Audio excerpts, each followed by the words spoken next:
सबसे पहले मैं एक चीज क्लियर कर देना चाहता हूँ कि ये वीडियो सिर्फ एंटरटेनमेंट पर्पस के हिसाब से बनाई गई है। मतलब ये एक kind of a funny review है मूवी का, तो प्लीज इसे कोई भी सीरियसली मत लेना। तो भैया मूवी स्टार्ट होते ही हमें दिखता है पुष्पा का नाम यहाँ पे उल्टा लिखा हुआ। नहीं क्यों भाई, 50 और कंटेनर रखे हुए हैं वहाँ पे, सभी पे सबका नाम सीधा लिखा हुआ है, तो इसी का उल्टा क्यों? अब मे भी ऐसा भी हो सकता है कि पुष्पा के सभी काम उल्टे होते हैं, तभी शायद उसका नाम भी उल्टा लिखा हुआ है।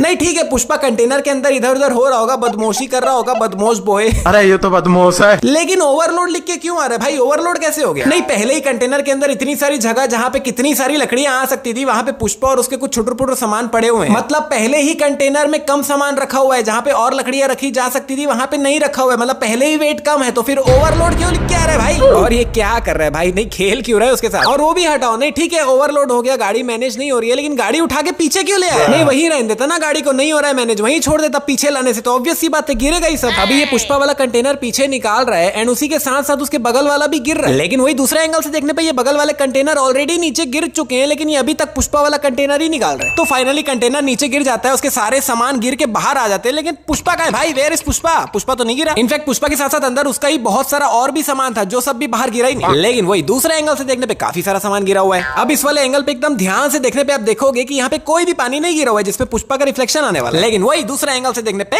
प्रकट हो गया।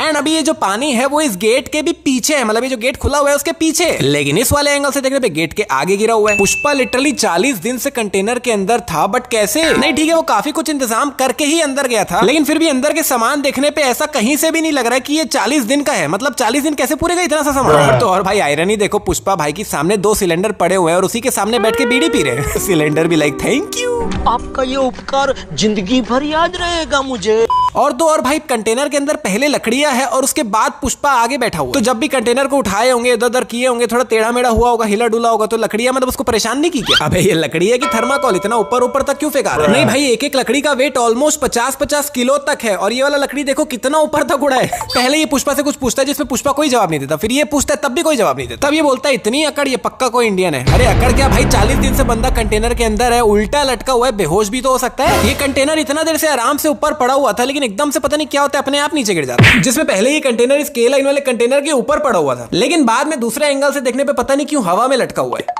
एंड मैंने अभी जस्ट नोटिस किया, जब ये वाला कंटेनर नीचे गिरा था तब ये जो के लाइन लिखा हुआ है वो नीचे की तरफ हो गया था, लेकिन बाद में पता नहीं कैसे ऊपर की तरफ आ जाता है। यहाँ पे लिखा हुआ है। अब यहाँ पे पहले से पानी गिरा हुआ था, तो ये पुष्पा लिखा हुआ रिफ्लेक्शन दिख गया, तो समझ आ गया पुष्पा, लेकिन अगर नहीं गिरा हुआ होता तो। और भाई यहाँ पानी गिरा हुआ भी क्यों है? मतलब ये पूरी इतनी बड़ी फील्ड में यहीं पे थोड़ा सा पानी गिरा हुआ है बस, और कहीं पे भी नहीं गिरा हुआ है। नहीं भाई, इतना ओवर रिएक्ट क्यों कर रहा है? ये लोग तो जानते भी नहीं है कि पुष्पा है कौन। और पुष्पा को ऐसे लटका हुआ देख के अजीब नहीं लग रहा? नहीं मतलब वो एक पैर से लटका हुआ है, उसके एक पैर में रस्सी बंधी हुई है, तो बैलेंस सीधा कैसे है? उसको बैलेंस थोड़ा टेढ़ा होना चाहिए था ना। मतलब अगर दोनों पैर में रस्सियां बंधी होती तब एकदम सीधा लटका हुआ होता, तब ठीक है, लेकिन एक पैर में बंधा हुआ तो थोड़ा टेढ़ा लटका हुआ होना चाहिए ना इसको। पुष्पा जब रस्सी काट के नीचे गिर रहा होता है तब नॉर्मली सीधा नीचे नहीं गिर रहा, स्विंग करते हुए नीचे गिर रहा होता है। पुष्पा के पैर में जो रस्सी बंधी हुई है काफी छोटी, लेकिन दूसरे एंगल से देखने पे जब ये पैर से उठा के घुमा रहा होता है तब काफी बड़ी है भाई। ये आधा फटा हुआ नोट कितना इंपॉर्टेंट है भाई, मतलब इसके बिना कोई इसे पहचान भी नहीं। और इसके साथ ये ऐसे खेल रहा है, मतलब जहां मर्जी उड़ा रहा है, पकड़ रहा है, फेंक रहा है। नहीं अगर गलती से भी इधर उधर हो गए ना तो भाई लग जाएंगे तेरे। पुष्पा को जिस तरह से लात लगी है वो नॉर्मली नीचे गिरने वाले दिख रहा है, एकदम दिख रहा है ना, बताओ। लेकिन ये कहां उड़ रहा है भाई? नहीं कहां उड़ रहा है? और यहाँ से जो भैया पुष्पा क्रिश बनता है ना, मतलब गजब, मतलब आते हैं इसमें भी आते हैं, आगे आते हैं। एंड इस सीन के जस्ट बाद जो 10 सेकंड तक कंटिन्यू कुछ हुआ है ना यहाँ पे, मतलब उसके लिए कोई वर्ड्स नहीं है मेरे पास। और भाई इतनी ऊंचाई में यहाँ बीचों बीच ये ड्रम किसने और क्यों ला के रखा है? नहीं क्या दिमाग का काम किया है भाई पुष्पा को लात मार के, गजब। पुष्पा ने इनके मेन आदमी को पकड़ रखा है एंड इसने लिटरली बीच हवा में इसे लात मार दिया, और पुष्पा ने इसे पैरों से उल्टा पकड़ रखा था, लेकिन जब ये इसे छोड़ता है तो अपने आप ही ये हवा में घूम के सीधा हो जाता है, ऑफ कोर्स ताकि जाके लटक सके। इतने सारे लोग कंटिन्यूअसली पुष्पा पे गोली मारे पड़े, लेकिन किसी का भी निशाना नहीं लगा, लेकिन इसने लिटरली अपने छुट्टन से गन से एक गोली मारी और एकदम करेक्ट निशाना जाके लगा। और भाई इसने तो पुष्पा को पीछे से गोली मारा था, मतलब पुष्पा आगे भाग रहा है और ये पीछे खड़ा हुआ है, तो पुष्पा को आगे छाती में गोली कैसे लगी? अब अगर आपको अभी तक भी समझ नहीं आया है कि पुष्पा इतनी बढ़िया तरीके से फाइट कैसे कर लेता है, इतना बढ़िया तरीके से जंप्स कैसे कर लेता है बिना कहीं पे भी गिरे, तो मैं आपको बता दूं कि पुष्पा और कोई नहीं, डॉक्टर आर्या के द्वारा रोहित मेहरा के डीएनए से बनाया हुआ दूसरा बच्चा है। नहीं भैया, क्रिश का भाई है ये, नहीं यकीन तो देख लो।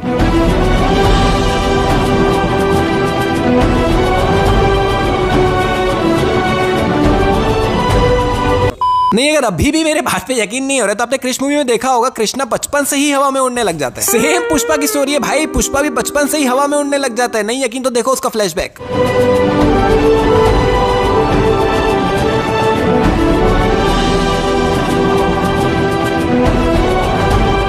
नहीं यार, मतलब ये जो पुष्पा के सुपर नेचुरल पावर्स है, इस पे एक छोटा सा बोनस तो बनता है। इतनी तेज यहाँ पर बारिश हो रही है पर ये आंख बुझ ही नहीं रही है, पता नहीं क्यों, जबकि ये ऊपर से भी खुला हुआ है, पानी सीधा उस पे गिर रहा है। अरे वाह बेटा, भगवान के लिए भेंट लाई हूँ। अरे महाराज जी, ढंग से ऊपर तो आने दो, उन्हें सांस तो लेने दो, पहले ही झपटने पे लगे हुए हैं। इनफैक्ट जब ये लोग यहाँ आ रहे थे तो महाराज जी ने इनको किसी को देखा ही नहीं। इनकी कंटिन्यूसली नजर उस चीज पे ही है, इनकी जीप लपलपा रही है। भाई शक्ल देखो इनकी। यहाँ पे ये लोग एक एक लकड़े का वेट ले रहे हैं ताकि वेट के हिसाब से सभी को पैसा मिले, लेकिन ये कैसे वेट ले रहा है भाई? लिटरली उसने हाथ से लकड़ी पकड़ रखी है, हल्का सा भी ऊपर कर देगा तो वेट तो कम ही आएगा। धोखेबाजी चल रही खुलेआम यहाँ पे। ये आदमी इतना नॉर्मली खड़ा हुआ है लेकिन लिटरली इसके छाती में कांच घुसा हुआ है भाई। मतलब इसकी शक्ल देख के कहीं से नहीं लग रहा है कि इसकी छाती में कांच घुसा हुआ है भाई, कांच। एंड इनफैक्ट जब तक पुष्पा ने शर्ट यहाँ से हटाया नहीं था, बाहर से देख के ऐसा लग भी नहीं रहा कि अंदर कुछ कांच वाच जैसी चीज है भी। पगार कितनी है? 4,500 रुपए। इसकी पगार पूछने पे ये बता रहे कि इसकी पगार है 4,500 रुपए, लेकिन नीचे सबटाइटल में 4,300 लिख के क्यों आ रहा है भाई? वैसे यहाँ पे भी 34,70,700 रुपए। ये अमाउंट बोल कुछ और रहा है, नीचे सबटाइटल में कुछ और लिख के आ रहा है। एंड इनफैक्ट इसके बाद जितना भी हिसाब किताब होता है सभी में ये अमाउंट कुछ और बोल रहा होता है, नीचे सबटाइटल में कुछ और लिख के आ रहा होता है। पुष्पा ने क्या किया, सभी को लाइन से खड़े किया, देन पहले वाले से उन्होंने पूछा कि तुम्हारी पगार क्या है, तुम्हारी घूस क्या है, कितने साल काम के बच्चे में, एक्सेट्रा एक्सेट्रा। फिर सबको जोड़ तोड़ के पूरा एक साथ पैसा दे दिया। नहीं लेकिन भाई ये सिस्टम तो गड़बड़ है यार। मतलब इन्होंने पहले वाले के साथ जैसा किया, पीछे वालों ने तो सुन लिया, उनको पता चल गया कि ऐसे करके पैसा मिल रहा है, तो वो लोग लिटरली अपनी पगार घूस सब कुछ ज्यादा ज्यादा बता सकते हैं। घूस तो भाई कितना भी बता सकते हैं, किसको क्या पता कि किसको कितना मिलता है, ज्यादा बता देंगे तो भी पुष्पा को क्या पता चले। कुल मिला के भाई ये सिस्टम टोटली गड़बड़ है। पुष्पा को सबको लाइन में खड़े करके एक एक करके पैसे देने की जगह सबको लाइन में खड़े करके पहले सबका पूछ लेना था कि तुम्हारी पगार क्या है, घूस क्या है। एंड जब सबका फिर पता चल जाता कि किसका कितना कितना क्या क्या है, तब उनको उनके पैसे देने चाहिए ताकि कोई भी उसमें गड़बड़ी नहीं कर सके। लेकिन भाई कमाल की बात यह है कि सभी ने अपना सब कुछ एकदम सही सही करेक्ट ही बताया, किसी ने भी गड़बड़ बताया ही नहीं। 33,05,600।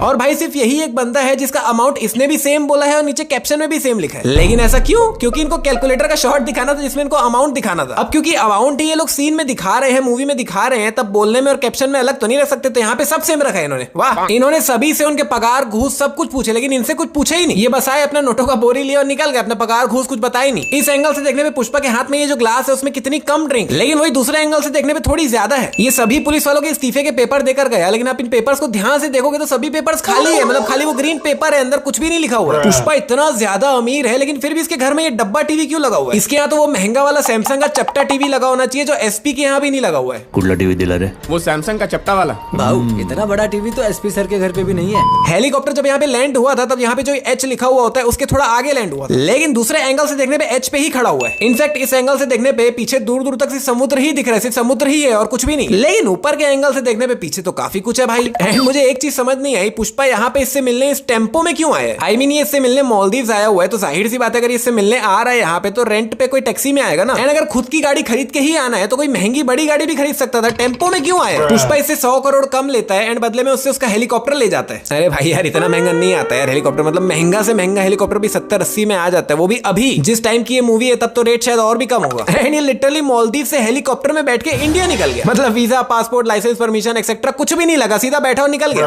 अब हम कैसे जाएंगे? इसका बॉडीगार्ड से बोलता है कि सर अब तो इस टेम्पो में ही जाना पड़ेगा। नहीं भाई टेम्पो में ही क्यों? जो आदमी हेलीकॉप्टर से यहाँ पे आया है तुम उसके लिए दूसरी गाड़ी नहीं मंगवा सकते? पुष्पा इसका हेलीकॉप्टर तो लेकर गया ही, साथ में ड्राइवर भी लेकर चले गया। हेलीकॉप्टर के साथ ड्राइवर फ्री। ये मैं लिटरली बता रहा हूँ, एक सेकंड के लिए मुझे ऐसा लगा था कि पुष्पा यहाँ से टकला कैसे हो गया, फिर जब गौर किया तो पता चला वो गोल्डन कलर लगा हुआ है। पुष्पा लिटरली इन लकड़ियों के एज पे खड़ा हुआ है जिनके नीचे और लकड़ियां हैं भी नहीं, तब भी ये लकड़ियां नीचे नहीं गिर रही। यहाँ पर लाइन से 3 गाड़ियां खड़ी हुई है, तीनों पे शेखावत सर ने तेल डलवा दिया था। फिर जब पहले वाले ट्रक को ये गोली मारते हैं ट्रक ब्लास्ट होता है, एंड जस्ट पीछे दूसरा ट्रक भी खड़ा हुआ था जिसमें तेल ऑलरेडी डला हुआ था, तो पहले ट्रक के ब्लास्ट से इंपैक्ट से वो दूसरे को भी ब्लास्ट हो जाना चाहिए था, बट वो दूसरे को अलग से गोली मारते ब्लास्ट करके, और वैसे ही तीसरे को भी हो जाना चाहिए था, बट तीसरा भी उसके बाद तीसरे को अलग से मारे। शेखावत सर इसको नीचे फेंकते हैं, देन लिटरली 10 सेकंड बाद उसके गिरने की आवाज आती है। अबे इतना बड़ा थोड़ी है नीचे गड्ढा कि इसको 10 सेकंड लगे नीचे पहुंचने में। शेखावत सर इस नाम पे गुस्से में है कि पुष्पा ने उसके सारे कपड़े उतरवा दिए। लेकिन भाई सबसे पहली बात, पुष्पा ने कपड़े उतरवाने के साथ खुद ने भी कपड़े उतारे थे, मतलब अकेले को नंगा नहीं किया था, खुद भी हुआ। एंड दूसरी बात जो कि सर ने भी बोला, तिल का ताड़ बना रहा है तू, और कौन था वहाँ? तुम दोनों ही तो थे। कि तुम दोनों वहां अकेले ही तो थे, तीसरा कोई इंसान थोड़ी था, तो फिर दिक्कत क्या है? सर ने कपड़े उतारने से पहले दरवाजा को बंद किया, लेकिन उसे अंदर से लॉक ही नहीं किया। नहीं तो भाई बंद भी क्यों किया, खुला ही रहने देते। पुष्पा सबके सामने सॉरी बोलेगा। बड़ी पार्टी का इंतजाम करो, पूरे सिंडिकेट को बुलाओ जी। शेखावत सर बोलते हैं कि सबको बुलाओ, बड़ी पार्टी रखो, पुष्पा सबके सामने मुझे सॉरी बोलेगा। नहीं, कपड़े उतरवाने के लिए सर सॉरी सुनना चाहते हैं, बट उसने कपड़े सबके सामने थोड़ी उतरवाए थे, अकेले में उतरवाए थे, तो सबके सामने सॉरी क्यों बोलेगा? अकेले में बोलेगा ना। अभी ना यहाँ पे श्रीवल्ली खड़ी हुई है, ना ही कार के अंदर है, लेकिन जैसे ही कार यहाँ से जाती है श्रीवल्ली प्रकट हो गई। तो ये सबसे पहले तो अगर आप ये वीडियो संडे को देख रहे हो तो प्लीज इस वीडियो को लाइक कर दो, क्योंकि संडे को अपलोड करने के लिए मतलब आप समझ लो मैं बहुत ज्यादा दिन रात जग के ये वीडियो बनाया। एक्चुअली कुछ पर्सनल रीजंस के कारण मैं यूट्यूब को बिल्कुल भी टाइम नहीं दे पा रहा था। अपडेट्स के लिए आप मुझे इंस्टाग्राम पे फॉलो कर सकते हो, दिव्यजैन यूट्यूबर। एंड सिर्फ संडे को ये वीडियो अपलोड करने के लिए मैंने इसी वीडियो से 2-3 मिनट का पार्ट भी एडिट आउट किया हूँ, कट किया हूँ, ताकि मैं इसे एडिट करके अपलोड कर सकूं। तो भाई लाइक करो, सब्सक्राइब करो और हम मिलते हैं नेक्स्ट वीडियो में।